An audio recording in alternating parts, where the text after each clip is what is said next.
Welcome बच्चों। जैसे कि आपको मालूम है हमारे पास में जिस दिन टेस्ट होती है उसके दूसरे दिन वहाँ पर उस टेस्ट के ऊपर हम एक्सप्लेनेशन लेते हैं ताकि किसी भी बच्चे को किसी भी प्रॉब्लम में कोई प्रॉब्लम नहीं रहे।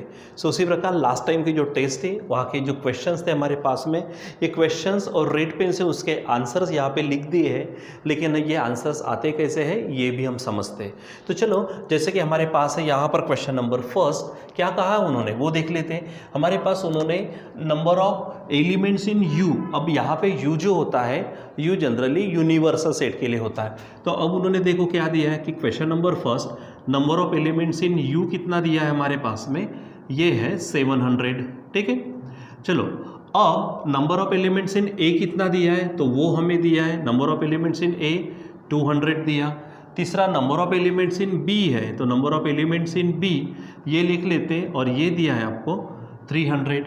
और साथों साथ number of elements in A intersection B भी हमको दिया है, वो है 100। ठीक है, और कहा है कि number of elements in A complement intersection B complement निकालना है। सबसे पहले बच्चों ये जो हमारे पास में दो सेट्स के संबंध में ये जो नंबर ऑफ एलिमेंट्स के संबंध में फार्मूला है एडिशन है, ठीक है, जिसको हमने प्रॉपर्टी ऑफ कॉर्डिनलिटी कहा था, यानी नंबर के संबंध में प्रॉपर्टीज। तो आपको मालूम हो यहाँ पर हमारे पास फार्मूला है कि number of elements in A union B is equal to number of elements in A plus number of elements in B minus number of elements in A intersection B. पहले इसका काम करते हैं हम। तो यूनियन हमको दिया नहीं है, रहने दो। ये ए दिया है, ये है 200 प्लस बी दिया है हमको 300 माइनस इंटरसेक्शन ये दिया है 100। अब इसको सॉल्व करें तो 200 प्लस 300 ये बनेंगे 500, उसमें से 100 को निकाल दो तो ये बनेंगे 400। ठीक है, यानी number of elements in A union B बन जाएगा 400। नाउ आपको क्या निकालने को कहा इसको चेक करो। Number of elements in A complement intersection B complement, यहाँ पर ये बच्चों हम बात करते हैं। यहाँ पर क्या होता है, यहाँ पर डी मॉर्गन लॉ का हम विचार कर सकते हैं। ठीक है, याद करिए डी मॉर्गन लॉ हमारे पास में था। तो यहाँ पर इंटरसेक्शन है तो साइड में हमको क्या मिलता है, यूनियन। यहाँ पे दोनों को इंटरसेक्शन है, ठीक है, तो वहाँ पर कंबाइन यूनियन का कॉम्प्लीमेंट, सॉरी इंटरसेक्शन नहीं, दोनों को कॉम्प्लीमेंट है तो वहाँ पे कंबाइन कॉम्प्लीमेंट मिलेगा। यानी यहाँ पर आप इसको लिख सकते हैं इस तरह से, ठीक है, number of elements in A union B उसका कॉम्प्लीमेंट। ठीक है, ये ऐसा होगा यहाँ पर। ठीक है, क्योंकि हमारे पास में 2 मिनट के लिए कॉम्प्लीमेंट का विचार करते तो हमारे पास में कॉम्प्लीमेंट है जिसको हमने डैश से लिया था, याद है, डैश भी देखते हैं। तो डी मॉर्गन्स लॉ है A union B complement is equal to A complement intersection B complement. तो वापस गए तो ये फार्मूला मिलेगा। अब बच्चों यहाँ पर बात करते हैं A union B. A union B में कितने आए हैं, यहाँ पर 400 आए। ठीक है, लेकिन जब हम कॉम्प्लीमेंट की बात करते हैं तो कॉम्प्लीमेंट का मतलब क्या होता है, जैसे अगर मैंने आपसे कहा कि ए कॉम्प्लीमेंट है तो इसका मतलब क्या, ए के एलिमेंट छोड़कर यू के एलिमेंट्स होंगे ना।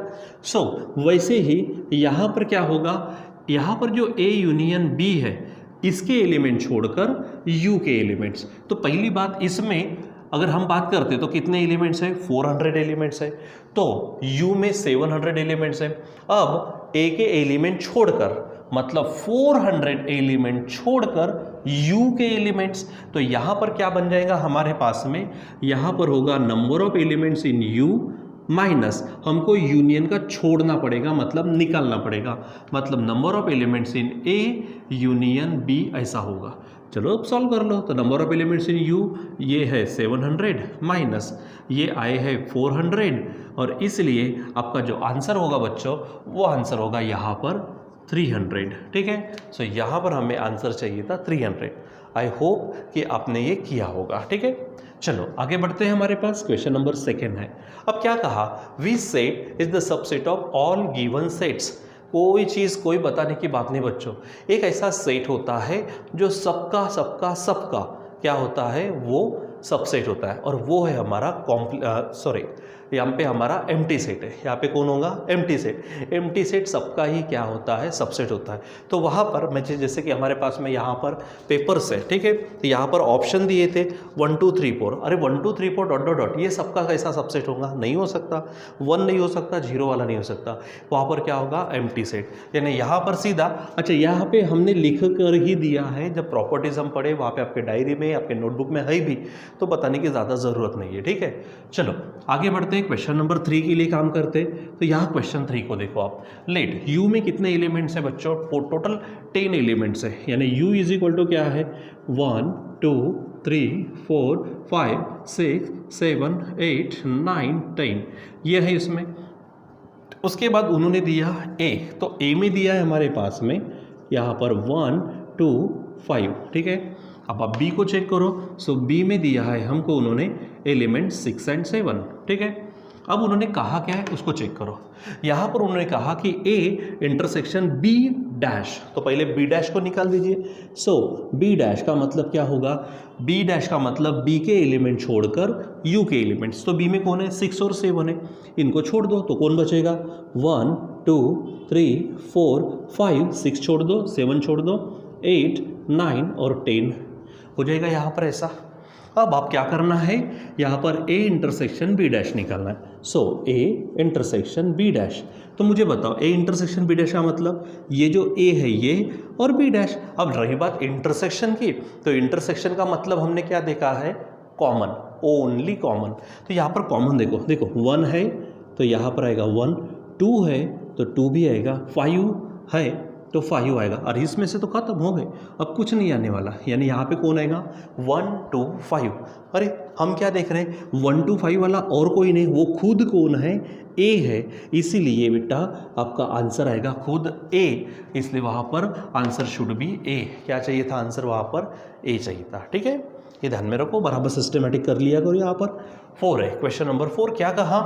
The shaded region in the figure is.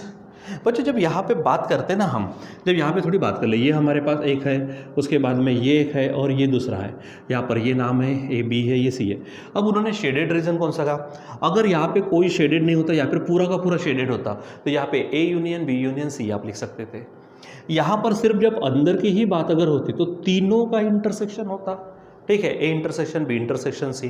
लेकिन यहाँ पर वैसा नहीं है। देखो वहाँ पर आप देख रहे हो, यहाँ पे स्पेशली ये जो पोर्शन है, ये पोर्शन शेडेड है, मतलब यहाँ से इन्होंने इतना ही भाग लिया है जो सिर्फ ए का ही भाग है, जो सिर्फ किसका भाग है? ए का। बाकी यहाँ से ये है, ये सी का भाग है यहाँ तक, ठीक है, और ये बी का भाग है यहाँ तक, और दोनों को मिक्स कर दिया गया। लेकिन शेडेड तो सिर्फ इतना किया ना उन्होंने, मतलब बी और सी का जो मिला हुआ भाग है वो शेडेड नहीं है। इसका अर्थ क्या है कि यहाँ पर सिर्फ ए का भाग दिख रहा, इसका मतलब फिर से ए में है लेकिन इन में नहीं है, ए में है लेकिन इनमें नहीं है, मतलब डिफरेंस किन में नहीं है? ये जो यहाँ से जो पोर्शन नज़र आ रहा, मैं यहाँ पे थोड़ा सा रेड कलर का बता देता हूँ, ये पोर्शन इसमें नहीं आ रहा है, ठीक है।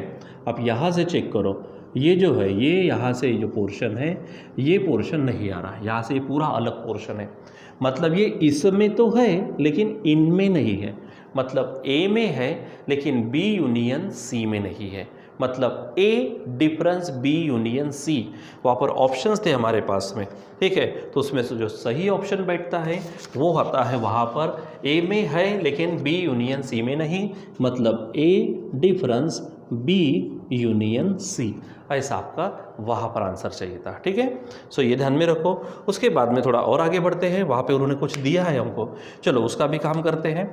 क्वेश्चन नंबर 5 है वहाँ पर, ठीक। सो चलो तो क्वेश्चन 5 आपसे क्या कहता है, देखिए यहाँ पर क्या कहा उन्होंने, A B C are 3 sets then. अब आपको बच्चों यहाँ पर अगर मुझे ज़्यादा बताने की भी ज़रूरी नहीं समझता मैं, क्योंकि बच्चों ये जो दिख रहा ना ये हमारी डिस्ट्रीब्यूटिव प्रॉपर्टी है, मैंने बताया था आपको। वहाँ पे होता क्या, यही से बता देता हूँ, चलो यही से बात करते हैं।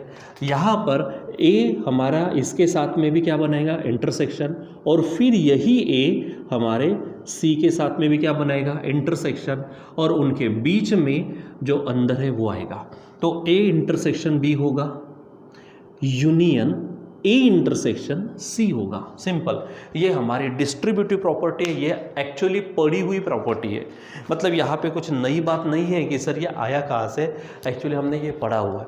आप इसको सॉल्व करके देखेंगे, LHS राइट हैंड साइड और लेफ्ट हैंड साइड, मतलब ये इज इक्वल टू ये, कोई आपको एग्जाम्पल्स लेकर तो आपको क्लियरली वहाँ पे पता चल जाता है। और टेंशन लेने की बात ही नहीं है, हमने बहुत सारी प्रॉपर्टीज़ देखी है, उसमें एक प्रॉपर्टी आपको ये मिलेंगी, डिस्ट्रीब्यूटिव प्रॉपर्टी। जैसे हमने देखा था commutative property, distributive property, distribute करना होता है, ठीक है। जैसे यहाँ पर अगर बात करते हैं हम, यहाँ पर 3 है, अंदर में a प्लस बी है, सो a से हम 3 को भी मल्टीप्लाई करते यानी 3a, प्लस लेते ये प्लस, और इसी 3 से b को भी करते यानी 3b होता।